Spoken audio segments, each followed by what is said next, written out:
کہانی کی شروعات میں ہمیں کیوان نام کا ایک لڑکا دکھایا جاتا ہے جو اپنے دوستوں کے ساتھ آن لائن گیمنگ کھیل رہا ہوتا ہے۔ اس کے دوست گیم جیت لیتے ہیں اور وہ انہیں آج رات پارٹی کے لیے کہتا ہے، جس کے لیے اسے اور تمام لوگوں کو $30 کنٹریبیوٹ کرنے تھے۔ کیوان کے پاس پیسے نہیں تھے، اسی لیے وہ انہیں منع کر دیتا ہے۔ تبھی اس کی ماں اسے کال کر کے کہتی ہیں کہ تم پھر سے کیفے چلے گئے، اب تم بچے نہیں ہو کہ گیمنگ کھیلتے ہو، جس پر کیوان انہیں بغیر جواب دیے کہتا ہے کہ آپ نے مجھے کال کیوں کی۔ وہ انہیں کہتی ہیں کچن میں گیس اسٹوو کا وال آن ہی چھوڑ کر بھول آئی ہوں، اسے بند کر دینا۔ کیوان اپنی ماں کی باتوں پر دھیان نہیں دیتا اور دوبارہ سے گیمنگ کھیلنا شروع ہو جاتا ہے۔ دراصل اس کی موم ایک نرس تھی۔ گیمنگ کھیلتے کھیلتے اسے رات ہو جاتی ہے اور اسے ایک لڑکی کی کال آتی ہے۔ وہ اسے کہتی ہے کہ میں اپنا فون کیفے میں بھول گئی ہوں، کیا اسے آپ میرے گھر پر پہنچا سکتے ہیں؟ کیوان اسے منع کرنا چاہتا تھا، لیکن اس نے اسے $300 دینے کی ڈیمانڈ کی تو کیوان کو من نہیں پڑا۔ کیوان اس لڑکی کا فون لے کر جب اس کے گھر جاتا ہے تو دیکھتا ہے کہ اس کا دروازہ لاک نہیں تھا اور وہ لڑکی نہا رہی تھی۔ وہ اسے آواز لگا کر بتاتا ہے کہ میں فون لے آیا ہوں۔ وہ لڑکی اسے کہتی ہے کہ اوپر بیڈ روم میں $300 پڑے ہیں، وہ تم اٹھا لو اور فون وہاں پر رکھ دینا۔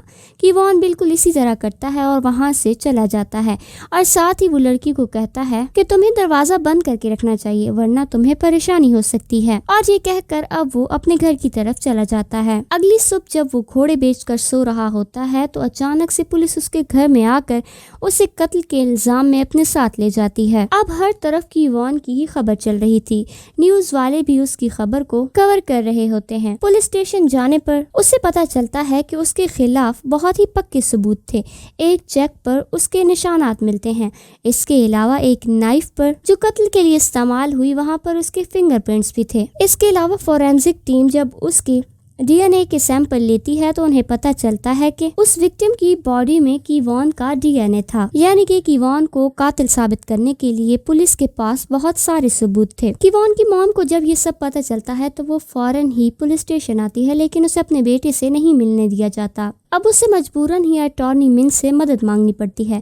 اگر وہ کنونس ہو جائے کہ کیوان قاتل نہیں ہے تبھی وہ اس کی مدد کر سکتی ہیں، لیکن من کا بھی کہنا تھا کہ اپنے بیٹے کو کہو کہ وہ اپنا گناہ قبول کر لے کیونکہ سارے ثبوت اس کے خلاف ہیں۔ لیکن اس سب کے باوجود بھی اس کی موم اس کے سامنے روتے گڑگڑاتے رہتی ہے اور کہتی ہے کہ میرا بیٹا ایسا کبھی نہیں کر سکتا۔ اب معاملہ کورٹ میں پہنچتا ہے، لیکن وہاں بھی من اسے صحیح سے ڈیفینڈ نہیں کر پا رہا تھا۔ کورٹ میں یہ ثابت ہو رہا تھا کہ وکٹم جو کہ مینر تھی، اس کے ساتھ 2 دفعہ زبردستی کے بعد 24 دفعہ اسے اسٹیپ کیا گیا اور پھر اسے کیوان نے مار ڈالا۔ کوئی بھی کیوان کی بات اس لیے بھی نہیں سن پا رہا تھا کہ انہیں لگتا تھا کہ یہ ایک گیم ایڈکٹ ہے اور اسے ریالٹی اور فینٹیسی میں فرق نہیں کر پائے گا۔ اب ساری پبلک کیوان کو پھانسی لگانے کے لیے پروٹیسٹ کر رہی تھی۔ ادھر من کہتا ہے کہ کیوان جو پہلے نیشنل کیوانڈو پلیئر تھا، جب سے اسے ٹیم سے نکالا گیا ہے تب سے وہ ڈپریشن میں ہے، اسی لیے اسے کم سزا دی جائے۔ اب جج بنا کیس چلائے اس پر عمر قید کی سزا لگا دیتے ہیں اور کیوان کی زندگی ایک ہی دن میں تبدیل ہو کر رہ جاتی ہے۔ اب اسے زور زبردستی کر کے جیل میں پہنچایا جاتا ہے، جہاں پر بہت سے جیل میں رہنے والے اس کو بلی کرتے ہیں اور اس کی مشکلات تب اور زیادہ بڑھ جاتی ہیں جب وہ غصے میں بلی گینگ ڈونگسو پر ہاتھ اٹھا دیتا ہے۔ پھر تو اس کے چمچے اس کی جم کر پٹائی کرتے ہیں اور اس کے بعد کیوان کو آئسولیشن میں ڈال دیا جاتا ہے، یعنی وہاں پر روشنی نہ ہونے کے برابر تھی اور وہ بالکل اکیلا ہی قید ہوتا ہے۔ 30 دن کے بعد جب وہ آئسولیشن سے آزاد ہو کر آتا ہے، اب ڈاکسو کے بندے پھر سے اسے دبوچ لیتے ہیں اور ڈاکسو سے کہتا ہے مجھے ان لوگوں سے سخت نفرت ہے جو اپنی کرائم کو ایڈمٹ کر کے پچھتاوا نہیں کرتے، اور مجھے ایسا لگتا ہے کہ تمہیں بالکل بھی اپنے کرائم پر کوئی پچھتاوا نہیں ہے۔ اور اب جیسے کیوان پر الزام تھا کہ اس نے چھوٹی بچی کے ساتھ زیادتی کی ہے، تو کیوان کے آدمی بھی اس کے ساتھ اسی طرح زبردستی کرتے ہیں اور اس کو مارتے پیٹتے ہیں، اور اب وہ بری طرح زخمی ہو جاتا ہے۔ کچھ دنوں بعد جب کیوان کی موم اس سے ملنے کی اجازت لے کر اس سے ملنے کے لیے آتی ہے تو وہ کیوان کی حالت دیکھ کر بہت ہی زیادہ پریشان ہو جاتی ہیں، لیکن پھر بھی وہ کیوان کو حوصلہ دینے کے لیے بتاتی ہے کہ میں کورٹ کے باہر پروٹیسٹ کرتی ہوں اور میں نے کچھ میگزین نیوز والوں کو انٹرویو بھی دیا ہے اور مجھے وہاں پر تمہارا ایک گواہ مل گیا ہے جو ثابت کر سکتا ہے کہ تم قاتل نہیں ہو۔ میں اس کی مدد سے اگلے ہفتے کورٹ میں دوبارہ سے اپیل کروں گی اور میں ایک قاتل کی ماں نہیں کہلوانا چاہتی، اور اور مجھے بھی ایسے لگتا ہے کہ تم بھی ساری زندگی یہ ٹیگ اپنے ساتھ نہیں کروانا چاہتے، اسی لیے تمہیں اسٹرانگ رہنا ہوگا، میں تمہیں انصاف ضرور دلوا کر رہوں گی۔ اس کی موم یہ سب باتیں کر کے چلی جاتی ہے، لیکن ڈونگ سو کے آدمی اسے بار بار تشدد کرتے ہیں۔ یہ سب ایک سائیکوپیتھ کا آدمی دیکھ رہا ہوتا ہے۔ وہ کی وون کو ایک پٹا دیتا ہے اور اسے زخم پر لگانے کے لیے کہتا ہے۔ اسے کہتا ہے کہ اس سے تمہارے زخم جلدی ہیل ہو جائیں گے، ساتھ ہی میں نے دیکھا ہے کہ تم شاید ایک ایتھلیٹ رہ چکے ہو، کیونکہ جب تم مار کھاتے ہو تو تم اپنے پریشر پوائنٹ کو پروٹیکٹ کرتے ہو، جس سے تمہیں زیادہ درد نہیں ہوتا، اور اس کے علاوہ میں نے تمہیں جیل میں ایکسرسائز کرنا بھی بند نہیں کرتے۔ تمہیں دیکھ کر ہی مجھے سمجھ آ گیا تھا کہ تم کسی کا قتل نہیں کر سکتے، اور ڈونگ سو کو بھی یہ بات تمہیں دیکھ کر سمجھ آ گئی تھی، مگر وہ تمہیں صرف اس لیے بولی کر رہا تھا کہ تم اس کے سامنے آنکھیں اٹھا کر گھومتے ہو، جبکہ یہاں پر ہر کوئی اس سے ڈرتا ہے۔ کی وون فیصلہ کرتا ہے کہ اب وہ زیادہ یہ سب نہیں جھیلے گا، اور اس طرح وہ پوری تیاری کر کے ڈونگ سو اور اس کے آدمیوں پر حملہ کرتا ہے اور سب کے پسینے چھڑوا دیتا ہے۔ اس کے بعد پولیس والے اسے ایک وزٹر سے ملواتے ہیں۔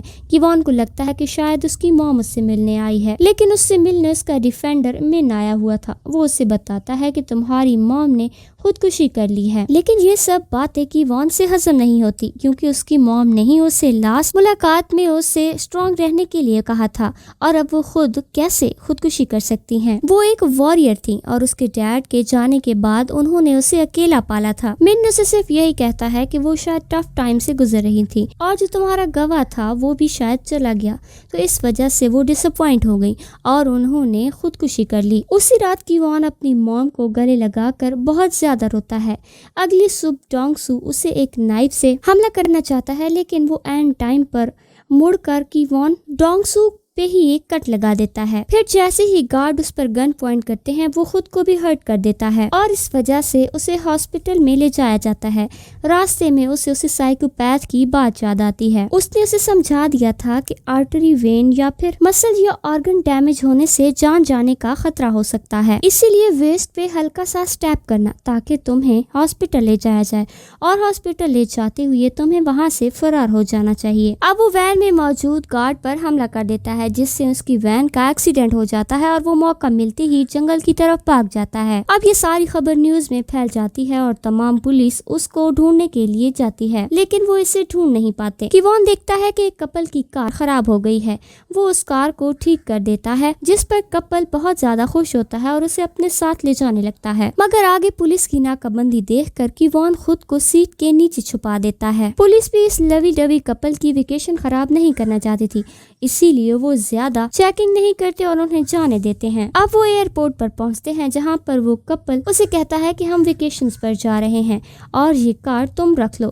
کیونکہ ہم واپس آ کر نیو کار لیں گے۔ اب کی وون کے پاس جانے کے لیے اور تو کوئی جگہ نہیں تھی، اسی لیے وہ اپنے ڈیفینڈر من کے پاس جاتا ہے۔ من اس سے چھپ کر پولیس کو انفارم کر دیتا ہے کہ وون اس سے مدد مانگتا ہے، لیکن جب تک پولیس آ نہیں جاتی کم اس کے ساتھ بہت اچھے سے پیش آتا ہے۔ کی وون اس سے پوچھتا ہے کہ میری موم جو مجھے بچا سکتا ہے اس انسان کی بات کر رہی تھی، جس پر من اسے بتاتا ہے کہ نہیں، وہ ایک بچے کی شرارت تھی، ریالٹی میں ایسا کچھ نہیں ہے۔ وہ اس کی موم کی آخری نشانی کے طور پر ان کی ہار اسے دے دیتا ہے، اور تبھی کی وون کو پولیس کے سائرن کی آواز سنائی دیتی ہے، اور وہ وہاں سے بھاگ کر ایک کمپیوٹر لیب میں چلا جاتا ہے، جہاں پر وہ اپنے کیس سے ریلیٹڈ نیوز پڑھتا ہے۔ اسے اپنے گیمر فرینڈ مسٹر ہیری کی میل دکھتی ہے، جس پر وہ کی وون کے کیس پر سوال اٹھا رہے تھے۔ ان کا کہنا تھا کہ جو سی ٹی وی فوٹیج کی وون کی پیش کی گئی تھی اس میں کی وون کے صرف آنے کی سی ٹی وی فوٹیج ہے، جبکہ اس کے جانے کی رپورٹ ٹیکنیکل ایشو کی وجہ سے نہیں ہے۔ حالانکہ اس کے جاتے وقت کی فوٹیج ایک کار کی ٹیسٹ کیم میں ریکارڈ ہو گئی تھی۔ کار اونر نے وہ فوٹیج جمع بھی کی تھی، لیکن ایک انجان ریجن کی وجہ سے فوٹیج کورٹ تک نہیں پہنچ پائی۔ آگے اگر دھیان دیا جائے کہ کی وون وکٹم کے پاس گیا اور وہ صرف 3 منٹ 16 سیکنڈ کے بعد واپس آ گیا۔ اس 3 منٹ 16 سیکنڈ میں 2 بار زبردستی کرنا اور 24 دفعہ سٹیپ کرنا اور پھر سارے ایویڈنس کو مٹانے کی کوشش کرنا امپاسبل ہے۔ اب قتل سے پہلے وکٹم کیا کر رہی تھی یہ جاننے کے لیے ہم نے وکٹم کے فیس بک اکاؤنٹ کو چیک کیا، جہاں سے ہمیں پتہ چلتا ہے کہ وکٹم ایک کلب میں گئی تھی، جہاں وہ اپنے دوست کے ساتھ 3 بجے وہاں سے نکلی تھی، اور اس لڑکے سے پولیس نے پوچھ تاچھ تک نہیں کی کیونکہ وہ ایک کونسلر کا بیٹا تھا۔ اب کی وون کسی طرح مسٹر ہیلی سے ملنے کے لیے جاتا ہے، لیکن وہ یہ دیکھ کر حیران رہ جاتا ہے کہ وہ کوئی مرد نہیں بلکہ ایک عورت ہے جو وائس ماڈولیٹر کا ایپ کا استعمال کر کے اپنی آواز کو آدمی کی آواز میں تبدیل کر دیتی تھی، اور کوئی انسان اگر اس کے آمنے سامنے بھی ہے تو تب بھی وہ اس سے کال پر بات کرتی تھی کیونکہ اسے سیسوفوبیا تھا۔ اب وہ اسے اپنے گھر لے جاتی ہے جو شہر سے دور ایک کنسٹرکشن بلڈنگ کی طرف تھا۔ وہاں بہت سارے کمپیوٹر تھے کیونکہ وہ ایک گیمر کے ساتھ ساتھ ایک ہیکر بھی تھی۔ اب مسٹر ہیری اپنے باقی کے ٹیم ممبرز کو بھی بلا لیتا ہے اور اب یہ سب ایک دوسرے سے بالکل پہلی دفعہ مل رہے تھے۔ اب ہیری اور کیوان کے علاوہ وہاں پر گرو ڈیمولیشن اور گمنیٹڈ کے اسپیس یوزر مین کے 3 لوگ تھے۔ اب یہ سب مل کر کیوان کو حوصلہ دیتے ہیں کہ ہم تمہارا ساتھ نہیں چھوڑیں گے اور تمہیں انصاف دلا کر رہیں گے۔ اس کے بعد ہیری تمام کرائم پارٹنرز کو چیک کرتی ہے جہاں پر اسے کیوان کی طرح کے بہت سارے کیسز ملتے ہیں جس میں پولیس بڑی آسانی سے قاتل کو ڈھونڈ لیتی تھی کیونکہ سارے ثبوت اس قاتل کی طرف چلے جاتے تھے اور کیس اسی ٹائم سالو ہو جاتا تھا، حتیٰ کہ اس قاتل کو 24 گھنٹے سے بھی پہلے اریسٹ بھی کر لیا جاتا تھا اور اس کی آئیڈینٹی پوری طرح ٹرائل سے پہلے ہی ایکسپوز ہو جاتی تھی جس سے پبلک سینٹیمنٹ اس کے خلاف ہو جاتے تھے۔ ہر انسیڈنٹ کے 1 کلومیٹر کے ریڈیس پہ ایک وائٹ ٹرک کھڑی ہوتی تھی۔ کراس ویریفیکیشن سے پتہ چلتا ہے کہ یہ ٹرک کسی کمپنی کی نہیں بلکہ جنک یارڈ کی ہے، اس لیے اگلے دن کیوان اور ڈیمولیشن اس کی جنک یارڈ میں جاتے ہیں۔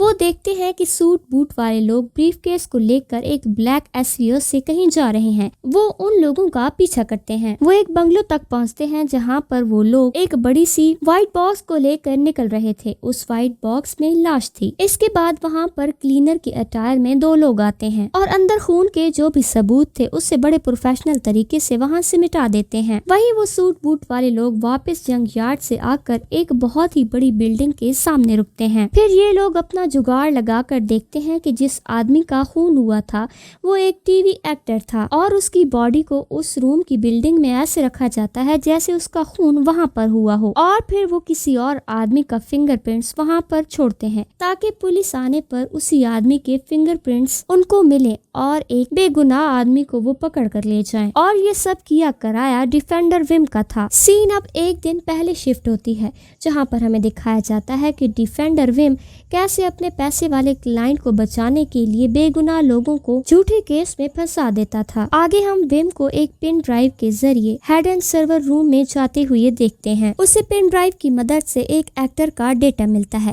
جہاں سے اسے پتہ چلتا ہے کہ ایکٹر کو بار ڈانسر پسند ہے، اسی لیے من بار ڈانسر کی لسٹ نکال کر ایک بار ڈانسر کو سلیکٹ کرتا ہے۔ وہ اس بار ڈانسر کی تمام انفارمیشن نکال کر اپنے کچھ آدمیوں کو اس کے گھر کی طرف بھیجتا ہے۔ وہ ٹیکنیشین بن کر اس بار ڈانسر کے گھر پر انٹری لیتے ہیں اور پھر اسے بے ہوش کر کے اس کے ڈی این اے سیمپل وغیرہ کو لے لیتے ہیں، اور پھر وم اس ڈانسر کے فنگر پرنٹس کو اس گلوز پر ڈال دیتا ہے، جس کے بعد سین پریزنٹ میں آتی ہے اور جہاں پر من کے آدمی ایکٹر کے روم میں گلوز والے فنگر پرنٹس کو چھوڑ دیتے ہیں تاکہ سارا شک اس بار ڈانسر پر چلا جائے۔ مس ہیریا پتہ لگاتی ہے کہ آخر وہ بنگلو کس کا تھا۔ اصل میں وہ بنگلو ایک چیئرمین کا تھا جس کی بیٹی اس ایکٹر کے ساتھ ریلیشن شپ میں تھی۔ وہ دونوں ٹائم سپینڈ کرنے گئے تھے لیکن کسی وجہ سے اس کی بیٹی نے اس ایکٹر کو مار دیا اور اب اپنی بیٹی کے ثبوت کو چھپانے کی وجہ سے اس نے وم سے مدد مانگی تھی اور من نے اس کے قتل میں بار ڈانسر کو انوالو کر دیا، لیکن کیوان اب اپنی طرح کسی اور بے گناہ کو پھنستے ہوئے نہیں دیکھ سکتا تھا۔ اس کے بعد وہ اسی ڈانسر سے کسی طرح مل کر اس کے موبائل کو ہیک کر لیتا ہے۔ پھر ہم دیکھتے ہیں کہ اس ڈانسر کو کہیں سے کال آتا ہے جس میں ایک لڑکی اسے کہہ رہی تھی کہ آپ کا کھویا ہوا بائک مجھے مل گیا ہے اور آپ فلاں ایڈریس پر آ کر اپنے بائک کو لے سکتی ہو۔ اس لڑکی کی آواز کیون جب سنتا ہے تو اسے بالکل وہی آواز لگتی ہے جس نے اسے کال کر کے اس اپارٹمنٹ میں بلایا تھا۔ مس ہیری اس لڑکی کا لوکیشن ٹریس کر لیتی ہے۔ جب کیوان اس سے ملنے کے لیے جاتا ہے تو وہ پولیس کی نظروں میں آ جاتا ہے۔ پولیس اسے پکڑنے ہی والی ہوتی ہے کہ اینڈ ٹائم پر ڈونگ سو آ کر پولیس کی گاڑی کا ایکسیڈنٹ کر دیتا ہے اور وہ کیوان کو اپنے ساتھ لے جاتا ہے کیونکہ اسے کیوان سے پرانے حساب کو چکتا کرنا تھا، مگر مس ہیری ڈونگ سو کا پتہ پولیس والوں کو بتا دیتی ہے۔ اب پولیس والے ڈونگ سو اور کیوان کو پکڑنے کے لیے آتے ہیں مگر کسی طرح کیوان وہاں سے نکل بھاگتا ہے۔ مس ہیری اب اس کے پاس اس کی موم کا وہ بریسلیٹ دیکھتی ہے۔ اس بریسلیٹ پر ٹریکر لگا ہوا تھا جس کی وجہ سے پولیس بار بار کیوان تک پہنچ رہی تھی۔ وہ اپنی موم کے اس بریسلیٹ کو باہر پھینک دیتا ہے